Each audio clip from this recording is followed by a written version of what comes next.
اعوذ باللہ من الشیطان الرجیم، بسم اللہ الرحمن۔ ابھی ہم نے نشست نمبر 65 ختم کی ہے۔ اب آگے بڑھتے ہیں۔ عمر بن وہب کا قتل کے ارادے سے آنا اور قبول اسلام۔ قارئین گرامی، گزشتہ ہفتے ہم یہاں تک پہنچے تھے کہ حضور صلی اللہ علیہ وآلہ وسلم مدینے تشریف لے آئے اور دوسرے دن قیدی بھی پہنچ گئے۔ انہی قیدیوں میں ایک شخص وہب بھی تھا جو کہ عمر بن وہب کا بیٹا تھا۔ اس کا باپ عمیر انتہائی خبیث قسم کا انسان تھا، اور جب تک حضور مکہ میں رہے کوئی دن ایسا نہ گیا کہ اس نے نہ ستایا۔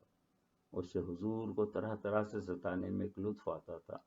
جب غزوہ بدر میں اس کا بیٹا اسیر ہو کر مدینہ آ گیا، جس کو بنی زریق کے رفع بن رافع نے اسیر کیا تھا اور وہ انہی کی ذلیل میں تھا، اسے اپنے بیٹے کے قید ہونے کی خبر پہنچی تو وہ بے چین ہو گیا۔ اس کو اپنی کرتوتوں کی بنا پر حضور سے کسی بھلائی کی توقع نہ تھی، لیکن قدرت اس کے لیے کچھ اور سوچ رہی تھی۔ اب آگے حضرت محمد جعفر رضی اللہ تعالیٰ عنہ کی روایت، جو کہ انہوں نے عروہ بن زبیر رضی اللہ تعالیٰ سے سنی تھی۔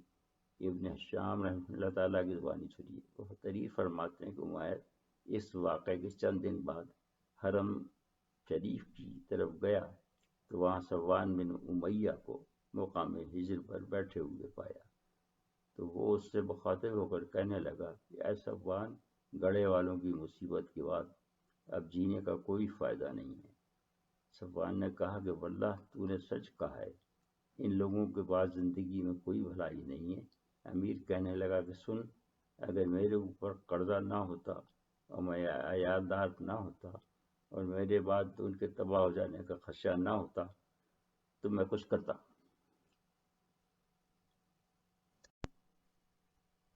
مدینے جا کر حضور محمد مصطفیٰ صلی اللہ علیہ وسلم کو قتل کر دیتا، کیونکہ اس وقت میرے پاس مدینے جانے کا جواز بھی تھا کہ میرا بیٹا ان کے پاس قید ہے۔ اس پر اس نے اس کو بڑھاوا دیا اور کہنے لگا تو فکر نہ کر، تیرا قرضہ بھی آج سے میری ذمہ داری ہے، اور تیرے بچے بھی جو میں کھاؤں گا وہ ان کو کھلاؤں گا، تو بے فکر ہو کر جا اور اپنا کام کر۔ کیا؟ اس نے کہا یہ راز بس اب میرے اور تیرے درمیان ہے، کسی کو ظاہر مت کرنا۔ اس نے وعدہ کیا کہ وہ ایسا ہی کرے گا، اور امیر عمر نے مدینہ جانے کی تیاری شروع کر دی۔ سب سے پہلے تو اس نے تلوار کو دھار کے لیے دیا، اس کے بعد اسے زہر میں بجا لیا، پھر اس نے مدینے کی راہ لی۔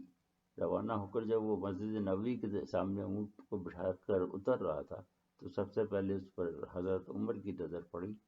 اتفاق سے اس وقت وہ کچھ لوگوں کے درمیان بیٹھے ہوئے غزوہ بدر کی ہی باتیں کر رہے تھے۔ اللہ تعالیٰ نے کس طرح اپنے حبیب کو فتح سے نوازا اور کفار کو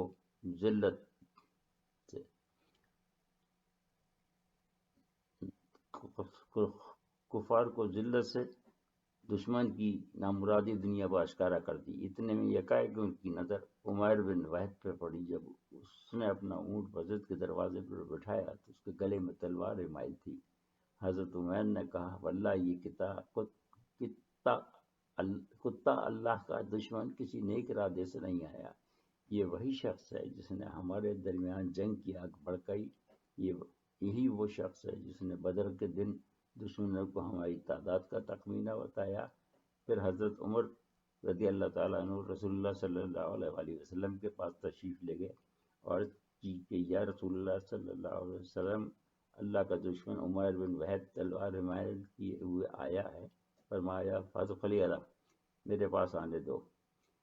حضرت عمر نے اس کی تلوار گردن گریباں سے ملا کر پکڑ لی اور ساتھ جو انصار تھے ان سے کہا کہ اس بدبخت کا کوئی اعتبار نہیں ہے، اس سے اندر رسول اللہ صلی اللہ علیہ وسلم کے پاس لے چلو، مگر اس بات کا خیال رکھنا کہ یہ خبیث بھروسے کے قابل نہیں ہے۔ پھر اسے رسول اللہ علیہ وآلہ وسلم کے پاس اندر لے گئے۔ اسے جب اس حالت میں آتے دیکھا تو حضور نے فرمایا کہ ارسلہ یا عمر، اس کو آنے دو۔ پھر اس سے مخاطب ہو کر فرمایا کہ یہ عمر، اس کو آنے دو۔ اور امیر سے کہا کہ امیر میرے نزدیک آؤ۔ وہ نزدیک آ گیا اور کہا کہ تمہارا دن اچھا گزرے۔ یہ اہل جاہلیت کا سلام تھا۔ اس کے جواب میں حضور نے فرمایا کہ اے عمر، ہمیں اللہ نے اس سے بہتر دعا عطا فرمائی ہے جو تمہاری دعا سے بہتر ہے، وہ ہے سلام، جو جنت والوں کی دعا ہے۔ اس نے کہا سنیے اے محمد صلی اللہ علیہ وآلہ وسلم، میں اس سے واقف ہوں۔ اس کے بعد رسول صلی اللہ علیہ وسلم نے سوال کیا کہ اے عمر، تمہیں کون سی چیز یہاں لائی؟ اس نے کہا میں اس قیدی کے لیے آیا ہوں جو آپ لوگوں نے گرفتار کر رکھا ہے، اس کے مطابق احسان کیجیے۔ آپ صلی اللہ علیہ وآلہ وسلم نے پوچھا کہ پھر یہ تلوار گلے میں کیوں ہے؟ اس نے کہا اللہ ان تلواروں کا ستیہ ناش کرے، یہ ہمارے کچھ نہ کام آئیں۔ آپ نے دوبارہ فرمایا کہ تم مجھ سے سچ سچ کہہ دو کہ یہاں کیوں آئے ہو؟ اس نے کہا کہ میں بجز اس کے اور کسی کام سے نہیں آیا۔ پھر حضور نے فرمایا، جس کا ترجمہ یہ ہے کہ کیوں نہیں تم صفوان بن امیہ کے ساتھ حجر میں بیٹھے تھے اور تم نے قریش کے گڑھے میں پڑے لوگوں کا ذکر کیا، اس کے بعد تم نے کہا کہ اگر مجھ پر قرض نہ ہوتا اور میرے بال بچے نہ ہوتے تو میں نکلتا تھا کہ محمد کو قتل کر دوں، اور صفوان بن امیہ نے تمہارے فرض اور تمہارے بچوں کا بار اپنے سر لیا، اس شرط پر کہ تم مجھے اس کے لیے قتل کرو گے، حالانکہ اللہ میرے اور تمہارے اس ارادے کی تکمیل میں حائز ہے، تو تم اپنا یہ ارادہ پورا نہیں کر سکتے۔ عمر نے کہا کہ میں گواہی دیتا ہوں کہ آپ اللہ کے رسول ہیں، بے شک ہم اس بات میں آج تک جھوٹا خیال کرتے تھے جو آپ ہمارے آگے آسمان کی خبریں پیش کیا کرتے تھے، جو آپ کے پاس وحی کی شکل میں نازل ہوا کرتی تھی، مگر یہ بات تو ایسی تھی جو سوائے میرے اور صفوان کے کوئی اور موجود نہ تھا، اس لیے واللہ میں جانتا ہوں کہ یہ خبر سوائے اللہ کے کوئی اور نہیں لایا، بس تعریف اس اللہ کی جس نے مجھے اسلام کی راہ دکھائی اور مجھے اس طرح حق لایا۔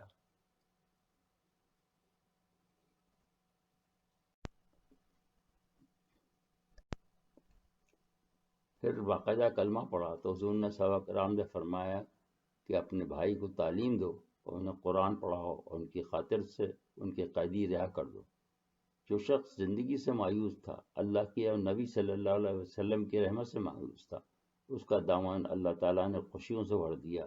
دوسری طرف صفوان ہر ایک سے کہتا پھر رہا تھا کہ میں تمہیں بہت جلد ایک خوشخبری سنانے والا ہوں۔ لوگ پوچھتے کیا تو کہتا انتظار کرو، تمہیں جلدی معلوم ہو جائے گا۔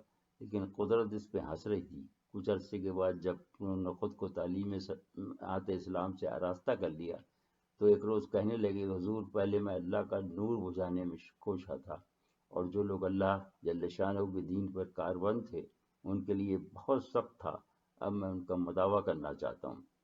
اب مجھے اجازت مرحمت فرمائیں کہ مکہ واپس جا کر انہیں اللہ اور رسول کی طرف بلاؤں اور دین پھیلانے کی کوشش کروں تاکہ اللہ انہیں بھی سیدھی راہ پر لائے۔ آخر حضور نے مکہ واپس جانے کی انہیں اجازت دے دی اور وہ مکہ روانہ ہو گئے۔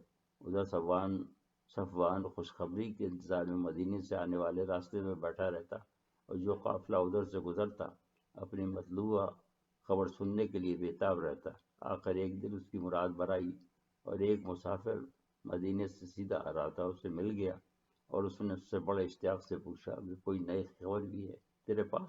اس نے کہا ہاں، ایک شخص عمیر بن وہب حضور صلی اللہ علیہ وآلہ وسلم کو قتل کرنے گیا تھا اور اس کے ساتھ یہ واقعات پیش آئے اور اس نے فوراً اسلام قبول کر لیا۔ اس نے یہ سنتے ہی قسم کھا لی کہ نہ وہ کبھی اس کو نفع پہنچائے گا نہ بات کرے گا۔ اس کے بعد عمیر مکہ پہنچے اور اسلام کی دعوت دینے لگے۔ جس طرح وہ پہلے اسلام کے مخالفت میں شدت پسند تھے، اسی طرح اب اس کی حمایت میں شدت سے مصروف ہو گئے اور بہت سے لوگ ان کے ہاتھ پر مشرف با اسلام ہوئے۔ اللہ اکبر، جو چاہتا ہے وہ کرتا ہے۔